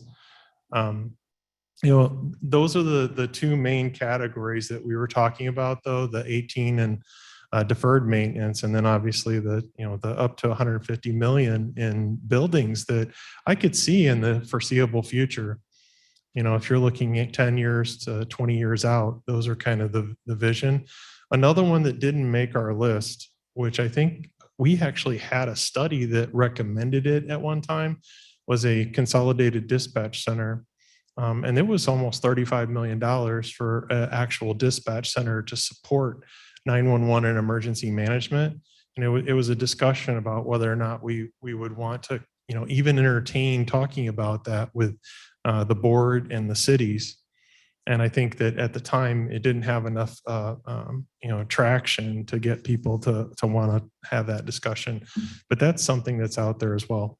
How do you handle public safety and 911 in the future? We operate out of building C over here, and it is bursting at the seams. They make do like everybody else. And if you look at some of the other facilities like Tricom and Quadcom, a lot of them have had discussions, about what are they going to do in the future? What's the future of this? So it's not anything that's been planned out or even discussed much, but I could see that in 10 to 20 years. So that, I think I'm done speaking and answer any questions. Question and factoid, Shepro? Sure. I Mr. believe Foss, that, Mr. I Shepro, believe that. Mr. Shepro, please, Yes. Mr. Foss is first. Oh, I'm sorry. No problem. I'm not a question, just a comment. It's no secret. I've been a proponent of fulfilling the 1990s era plan of building out, all the majority of the county facilities out at the Peck and 38 campus. And, if you look at that one sheet that had all the different buildings on it, if you add them all up, it's $150 million. Now, assuming there'd be some economies of scale and at least $10 to $15 million in sale of surplus properties and things like that. I mean, I think for $125 million, you could move all the facilities out there that we need to. And even the dispatch center, if you're building a new county board building, adding, 30,000 square feet isn't that expensive when you're doing it all at once. So, just like somebody buying a house for 300,000, it seems like a lot of money, but if you finance it over 30 years, it's not too bad. But, we could bond this for, 20 to 30 years and take care of all our needs. And you'd also be deducting all of that deferred maintenance and things that we're paying now. So, and that's not to mention energy efficiencies and reduced maintenance because of low maintenance, newer materials and things like that. So, I think the admin committee should look at least talking to bond counsel to just talk about what our options might be. Because when we brought up the subject to bond counsel, and our bonding company advisor, I guess would be the right word. When we talked to them about the multi-use building, it seemed like a big thing, and they just kind of said, "You can easily afford this," So I think it's something we should look at, and I think the board back in the 90s when they purchased that property out there with the plan to do that, I think first of all, I think they'd be astounded that here we are in 2022 and it hasn't been fulfilled, but I think it was a sound plan and it's still a workable plan. And we are updating, as Roger said, we're updating the master plan that would include adjusting that older site plan that's not very specific to include some of these buildings. So looking forward to seeing that. And I guess that's my 2 cents. Thank you. Mr. Shepro, your turn. Well, one, I would echo Mr. Franz's comments. A couple of historical notes. Geez. Sorry, the phone won't stop ringing. We have the oldest core facilities, meaning 3rd Street and the building you are all in at the moment, of any of the 6 metropolitan counties by far. Everybody else has a newer structure, newer facilities. And I think this presentation kind of highlights where that has left us. Drew is right. I mean, there was considerable effort put into that campus study. And I think that was part of the reason why it was acquired in the first place. And yet we have somehow avoided going anywhere near fulfilling that plan. I seem to recall that the idea for the Joint Dispatch Center foundered on a too large number of individual dispatch jurisdictions that couldn't agree on what they wanted to do. And I also think there was some question about security and having all of those things in one location that would be on the government campus. Anyway, otherwise, I agree. We've had plans and plans and more plans, and yet we still are stuck with some of the oldest and in maintenance intensive buildings of any of our neighboring counties. So, one of the things that I would say is regarding the 911 center, they did an Emergency Telephone Systems Act change. It was about probably 5-6 years ago. And during that, they required that the Emergency Telephone Systems Board only have 2 911 centers within each ETSB. So in our area, South Elgin had already consolidated out of business, Montgomery consolidated out of business, and it left Aurora, CaneCom, and Tricom in our ETSB. And we got a waiver while we waited for an exception to allow Aurora just to move to Naperville instead of trying to consolidate one of them out of business. And we're telling them that, we believe that we have 3 really large, significant 911 centers. We are not a small police department dispatch center consolidating out of business. We had 3 agencies that were doing, well over 70,000 population each. So consolidating one into the other was a very difficult proposition. We did get the waiver. In that time, we were talking about, well, if we get down to 2 within one ETSB, what's to stop the next step from being you can only have 2 in an entire county or 1? And there are some states that have done that where they say, for the sake of consolidation, standardization, interoperability, they don't want to have all these dispatch centers. They want to consolidate down to 1 or 2 per county or within, a certain metropolitan area. So we were looking at that as, eventually if you had to consolidate out of business, Aurora and Elgin are the large kind of metropolitan areas that are really well established. So if, would those be the 2, or would, you have this kind of county entity, or how would that work? So we did a study to kind of look at that. And that's where, the Consolidated study came from. And it did, there's a lot of tension about, how would the board look like for a consolidated dispatch center? Who has, the control over the center and the facility and operating? And it was a lot to look at. We were just looking at the cost of the building, and then you get into the operational part of it, which is staff and collective bargaining and municipal versus other interests. So it's a complicated question. That one's more complicated than any of these, I will tell you that. Madam Chair, Bates, please. Hold on, Ms. Bates, you will be next. Michelle Gomes has a question. I just wanted to comment on the consolidation issue. Working in the 911 arena for 20 years, and it is an incredibly complex topic to consolidate those. It's got so multi-pronged. You're working with seniority issues, employee staffing issues. You're working with people that are responsible for returning, our first responders home each day and having a personal relationship with them. There's a lot that goes into that discussion, and it's not as easy as one might think. So, if we ever get to that point, certainly I hope it's a deeper conversation than just consolidating bodies. Yeah. And I would like to just remind the board that right now we really need just to discuss on the buildings, not personnel, and not how we're going to consolidate. So I think Ms. Bates, and then last question, Ms. Wernicke. Ms. Bates? Thank you, Madam Chair. I do understand that this building plan was very in-depth and very comprehensive, and I'm sure it was a wonderful plan. I want to say that old is beautiful in many eyes.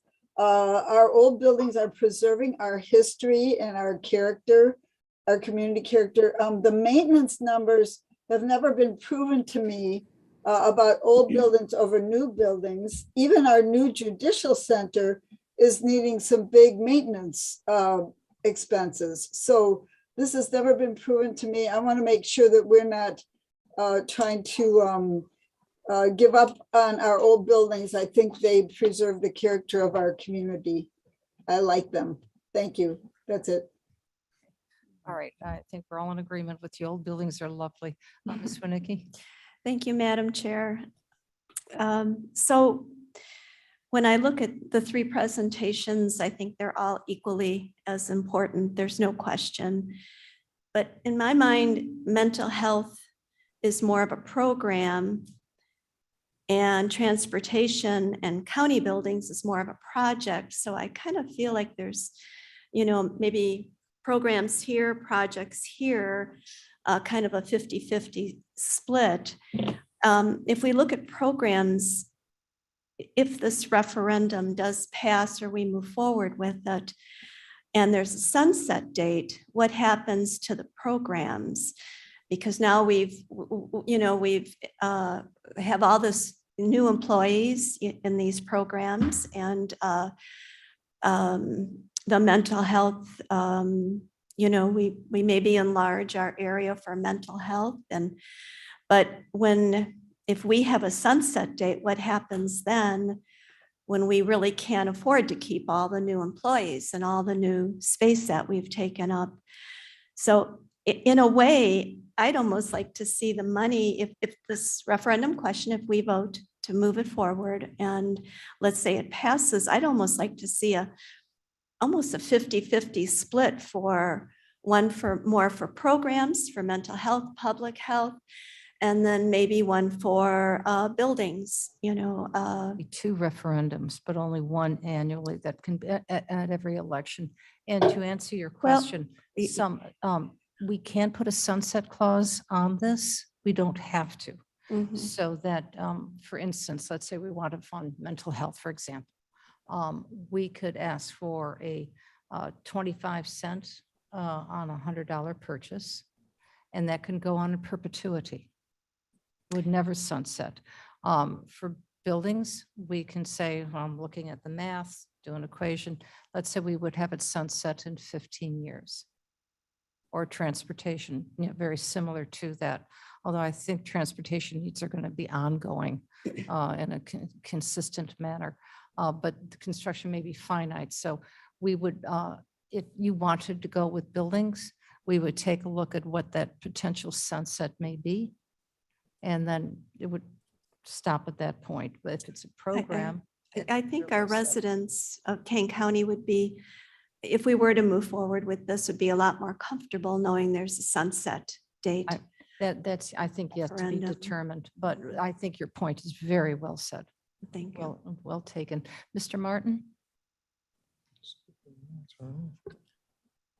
Thank you. I wanted to join with Drew and the other people that have talked about replacing our antiquated facilities. I mean, I understand old and I understand beauty, but it's when you walk into another government's offices and they actually function, when you don't have to sit and have conversations about the fact that you conduct your board meeting in a church auditorium that has too many windows in it for audio visual to work, and when you go to see your finance director and use the restroom next to his office and see that it's got a bathtub with a piece of plywood over the top.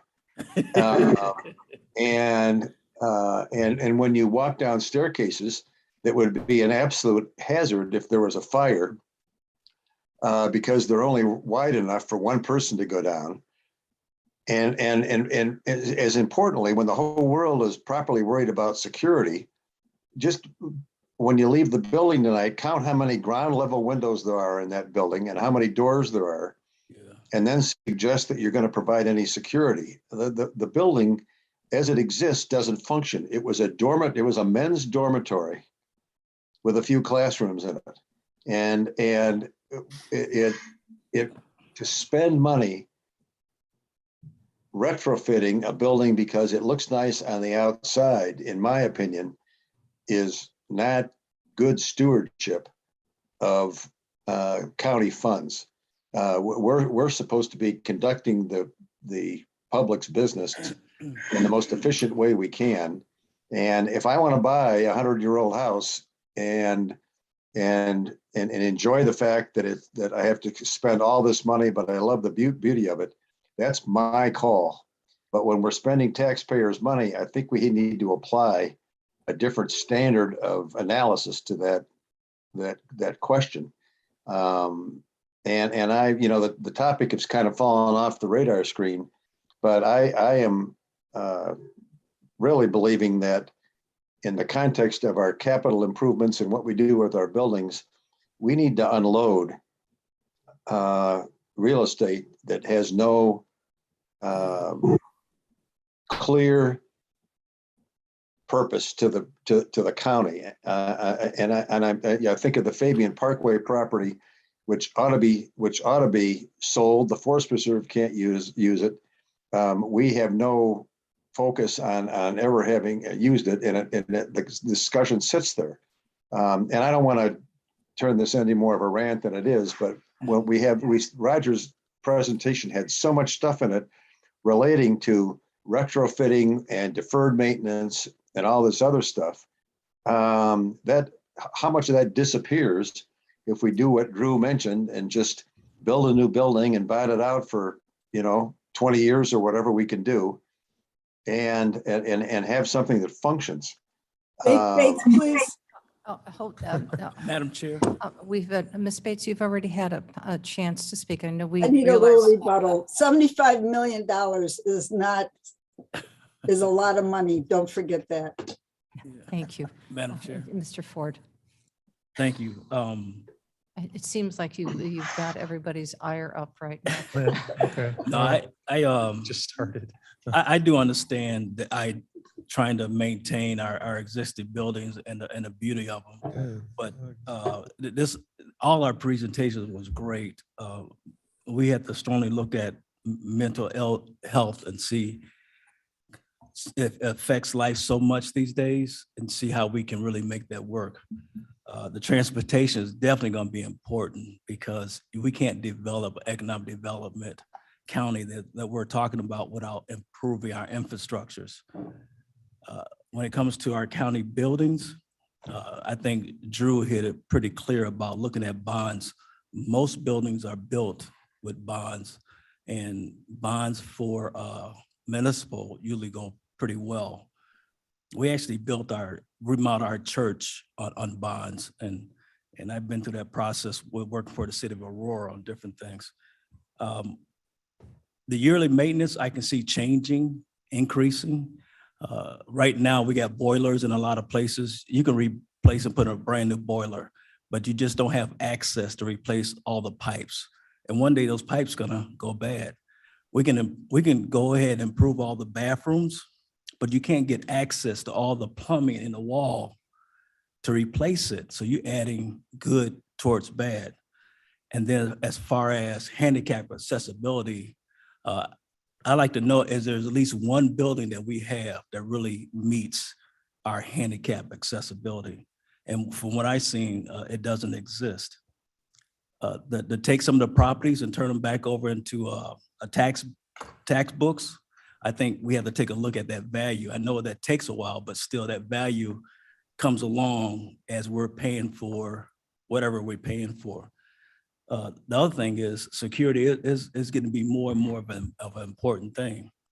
And when we have to take a look at that. I mean, right now we pay for a sheriff to be downstairs, and that's good that he's down there when people come in. But there's 5 other accesses that are not well secured.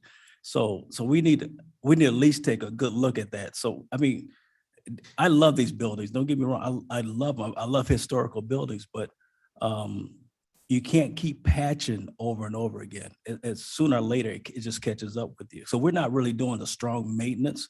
We're just doing a minimum amount of repair to keep going. And sooner or later, that really catches up with you. All right. Are there any? Yes, Mr. Berman. Well, I just want to bring us back to reality. We just went through a period this year of really having difficulty coming up and balancing our budget. And now we're talking about instituting a tax of some nature that is going to promote new programs. So let's not forget our requirements and our needs for our budgeting process for the things that we have going on now. So I think we want to keep that in our minds.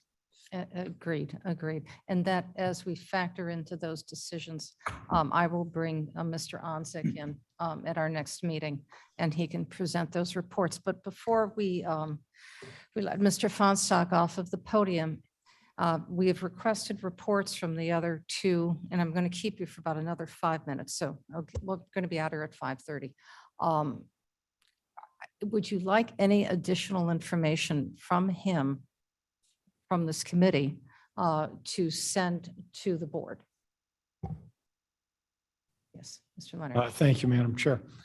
If possible, and I know this could be a real project, but I'd like to find out what our utility and maintenance costs are right now for existing campus and what might be reduced or saved if we did a building project of any size. Okay. I think one of the advantages you have is that we're actually doing the energy pricing with a broker for natural gas right now. And I believe Energy and Environment is doing an assessment. They're looking at all the utility for ComEd to look at availability of programs and funding for efficiency opportunities. So I think we may have those in the works. It might take a little bit to get it back. That'd be fine. And it's the type of thing that, once again, if we could get a summary, I know the other people on the board are brighter than I, but I need it very simple and like on one page. So if that would be possible, that would be great. Okay, and Can work on that. we're going to need that before the 22nd of May. So even if it's based on a previous year or a couple years back, that'll suffice. We would look at actual costs, actual expenditures by. Perfect. Yeah. Okay, Mr. Shepro? I think it might be helpful if we used the numbers that Drew and Roger were talking about and projected what the annual cost of a 20-year bond issue would be for the build out. It's pretty, All right, and that can go on the one pager. Yeah. Fraz speaking, like when we did the multi-use building, we sat down with our bond advisor and, I know he worked with John Hoscheid and they came up with some really creative ideas. So I think it's just a short conversation. So, and And I know I don't want to spend money recklessly because I'm a very thrifty spender by nature, but I think we need to ask for what we need, big picture. We can always come down, but if we don't ask for what we really think that we need to satisfy long-term, we're going to be short-sighted. And in 10 years, we're going to say, I should have put in that extra bathroom. So thank you, Roger. Yes. So now deadlines. We know we have the authority to be able to do this, but we have to provide the question two ways. We can do a non-binding referendum for the June 28th ballot. And that's going to have to be submitted if you want to go in that direction by April 11th. So it's going to be very quick. If you decide that you want to narrow it down to 2 and send it out to the public and ask them if they would be interested in supporting A or B or none. Because then you know that they don't want either one of those. The next one, if you choose not to do that, we have to submit the choice of the board to the November 8th election by August 15th. So those are the critical deadlines that we have to, I'm going to hold your feet to the fire on. Either way, we have to submit whatever the resolution is going to be, regardless of the non-binding resolution, by August 15th, if you choose to do this. So that's why we're going to have the next meeting What did you say the April date was? The April date is April 11th, and we'll double check my math, but it's within a couple of days of that. Thank you. Madam Chair, Yes. Yeah, Mr. I Brown. know judicial and public safety is doing their own planning right now, but wasn't that going to be one of the That's going to be buckets that we tomorrow. were going to consider? Thank you for reminding me. That'll be tomorrow. They've asked to do it during judicial public safety meeting. So that was fine. That's why I scheduled this one today, so that tomorrow they'll do their presentation. So you still will have 4 to be able to take a look at. And then we'll Shepro, question? Yes, Mr. Comment? Shepro. Yes. I thank you, Commissioner Berman, for reminding us what we really are about. And for the one-page summary, or maybe for everybody's one-page summary, I think I would like to see everybody tell us what of their presentation is a new ask and a new program, and what is designed to remedy, an existing problem or fill an existing gap. Because I think that's going to be important when we decide what we want to do. It's wonderful to have all these programs, but I sort of thought that the original premise of looking at our budget gap and all of these wonderful and maybe necessary ideas, as Mr. Berman points out, are new ideas and new programs. And we still have the problem with the where we started, which is the budget. So I think it would be helpful for all of us to be able to see estimate of those numbers. Madam Chair, just a quick question. When we talked build out at the end of this meeting, are we talking about the Judicial Center build out? Is that? Mr. Fonstock, we have a question. Yeah. Real quick, could you repeat it? I know at the end of this meeting, right before you spoke, Madam Chair, somebody said, we're going to focus on the build out. And so what is the build out? Is that the Judicial Center campus? Is that what we're talking about? I think, the master plan would kind of dictate what the construction would look like. Whether it's that particular campus, which has been kind of I think the idea for better part of maybe 2 or 3 decades. And then, what services and things do you put on there? There are quite a bit of synergy on that campus already with the courts, judicial, juvenile, the jail, and then, what about the rest of the government services? Would they go there? There's property south of 38, north of 38. There's an opportunity to really have a pretty, sizable campus of everything there. There are some people that are looking at like the distribution of services to Elgin, Aurora, so like satellite offices. Even in the court master plan, they're talking about not necessarily how do you consolidate everything in one place, but how do you get the service to the right places where people are able to get access to it and do it within a region, without driving too far. So this will be discussed tomorrow at Judiciary, pretty much. I don't know what they're going to be presenting. We'll see. I don't think they're talking about their master plan at that point. I think it's about safety, the Safety Act, Oh, okay. and the Services. demands that puts on them. Okay. So I appreciate the budget question because I'm definitely concerned about that and supportive. But this is going to be very specifically funded. If the taxpayers pass this, they will know if we move forward with mental health, a 7-person board by law will be put together, and they will distribute $13 million to mental health. If it's a capital investment, we know for a fact 13 or $26 million annually will go into our buildings. That would relieve our budget for building maintenance, but it'll go to buildings. The same thing with roads and transportation. We know for a fact that you will have then maybe $26 million annually, give or take, that'll go into improving roads and bike paths, et cetera. So the money is specifically geared towards that. Would it relieve the general fund?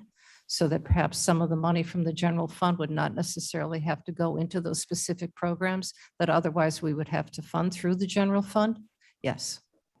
What that looks like as far as numbers go, that's yet to be determined. So it is going to be relieving the budget, but there will be additional funds coming through for that.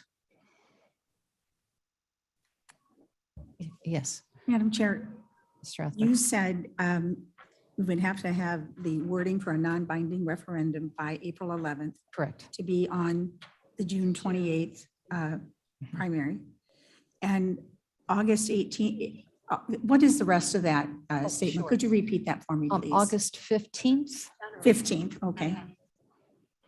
And that is not non-binding if we put That it is, on the, that's binding. it is binding at the time of the election. Correct. Okay, thank you for that.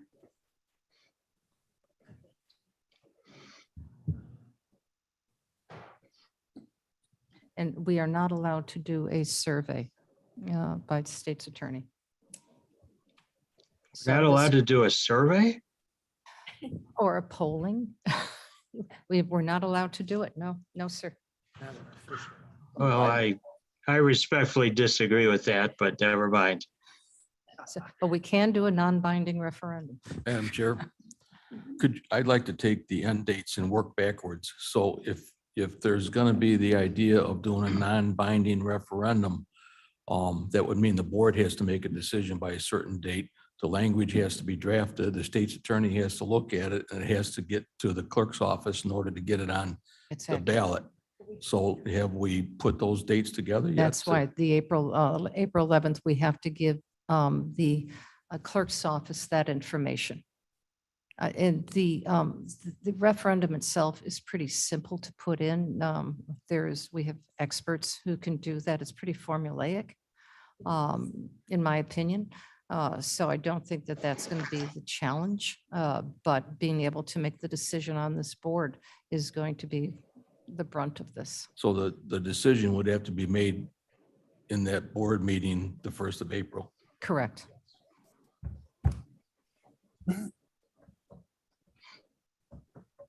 Feet are going to be held to the fire. So that's, I think we need to thank everyone who helped put this together. Thank you, the three of you. I know that has been a lot of work, very useful information for us. And we will be using your reports again as we start taking a look at the budget for next year. Because as we start seeing what your needs are, those needs have to be considered as we're looking at our budget analysis. Can we put a big billboard out front that says we've frozen the tax levy for 11 years? There'll be an educational program that will be presented. There'll be several town halls, which we can't have. Lines never say that. All right, thank you all. May I have a motion and a second to convene the meeting? I move we adjourn. Okay, second, all in favor? Aye. Okay, Aye. thank you so much. Have a good night. Do you ever remember a non-binding referendum?